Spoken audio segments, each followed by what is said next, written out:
Hey, we're back again. The Coon Prairie Ramblers on the trail, hot on the trail. Just had breakfast, had fudge, and we're ready to confabulate and mind meander. We're trying to get Mel down off his sugar high right now. Do you have that antidote for that fudge? Yes. Yeah, 2x4. It's called metformin. Metformin, yeah.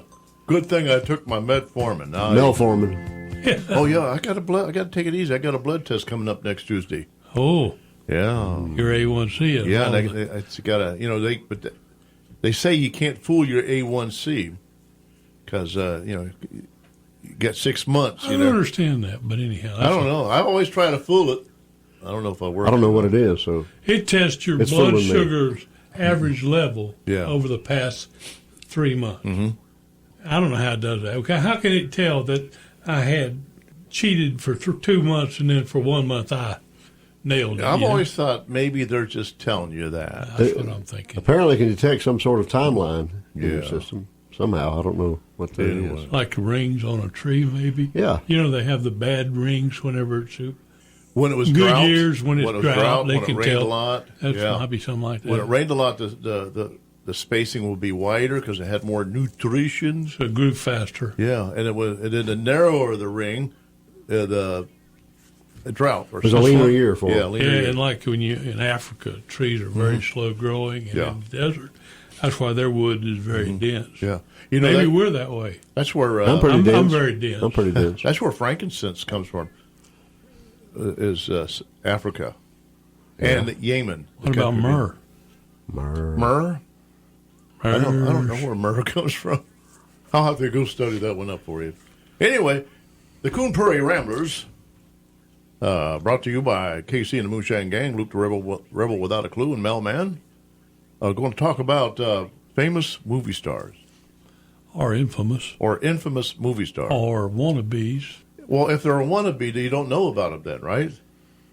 Well, some people are famous just for being famous. Yeah, the Kardashians, Or Zsa Zsa Gabor, that's what they said Paris about her. Hilton. Paris Hilton. Yeah. Famous about being famous. And they haven't Famous really for done being anything. famous. Zsa Zsa Gabor, she just did some B movies, and she was famous.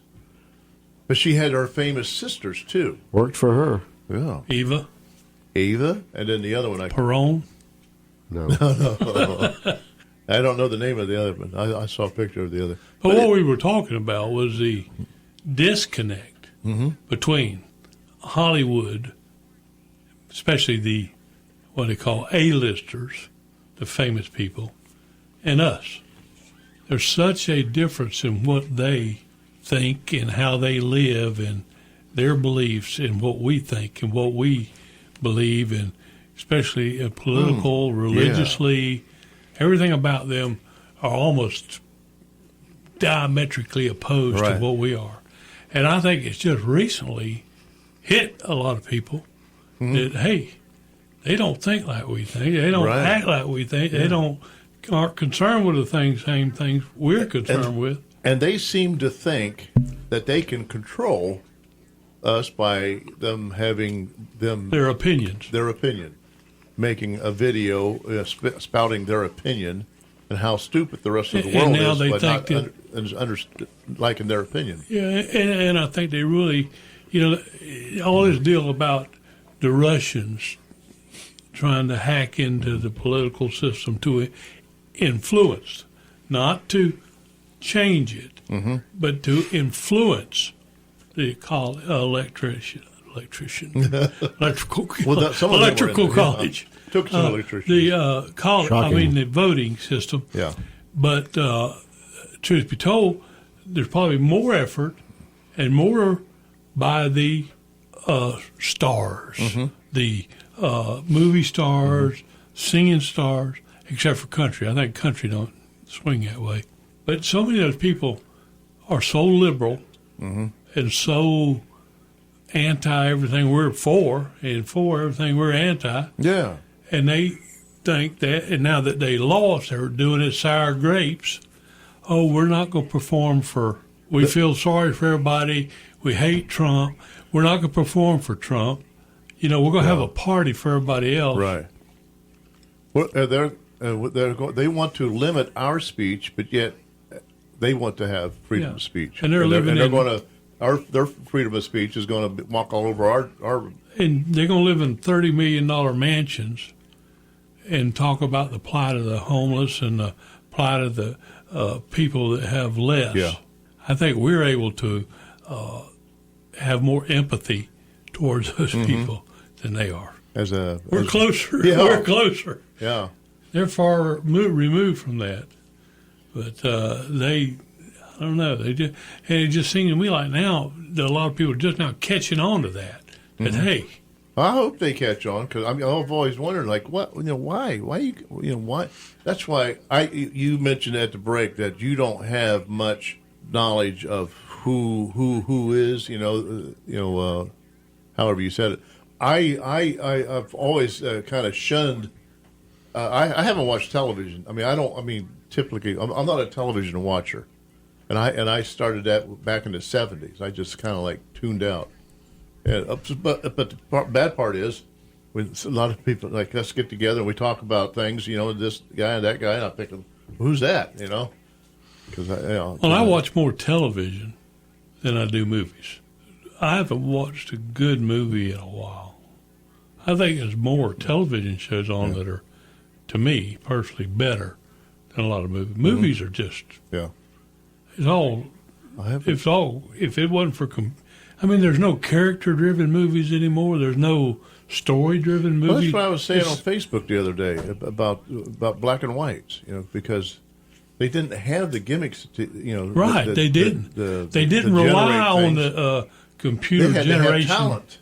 Right. They had to have raw talent, and then some people poo-pooed me on it. But hey, that was just my opinion. But you do have a few actors, I think, that are aware that things are different for everybody else. Yeah.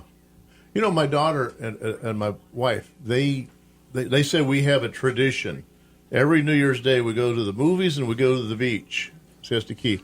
And I wasn't aware that was a tradition, but she said, we got to go do our tradition. So, so once a year, I guess, last year we went to Star Wars on New Year's Day. And this year we went to it wasn't on New Year's Day. It was New Year's Day because it was Sunday. But it was on Saturday. We went on Saturday to the new Star Wars. So, and when Star Wars came on, I got lost. And I'm thinking, oh, God, I'm old or something. Something's wrong here. Because, they're following. I'm thinking, I'm lost. I don't know what's going on here. Because it's moving so fast. And this, this computer generated action stuff, it's just, boop, boop, boop, boop. All of a sudden, what's happening, I don't, maybe it's just me. Well, It drives me back to the old black and whites. I enjoy a lot of the older stuff better than I do the new stuff. Yeah. Even like a Western. The other day I watched The Magnificent Seven. Yeah. Which is a remake of The Magnificent Seven, which was a remake of The Seven Samurai. Yeah. And it just didn't keep up with the old original. Yeah. King Kong, the original King Kong, that was high tech in its day, right? Was it? Well, because he was an animated monkey. Oh, he wasn't on real? top of the the Empire State Building, and then they flipped the little monkey off the when he got shot. I thought he was a real monkey. Well, that was to me that was good enough for me. Anyway, so are we almost out of time? Yeah, we got to go buy a new monkey. All right.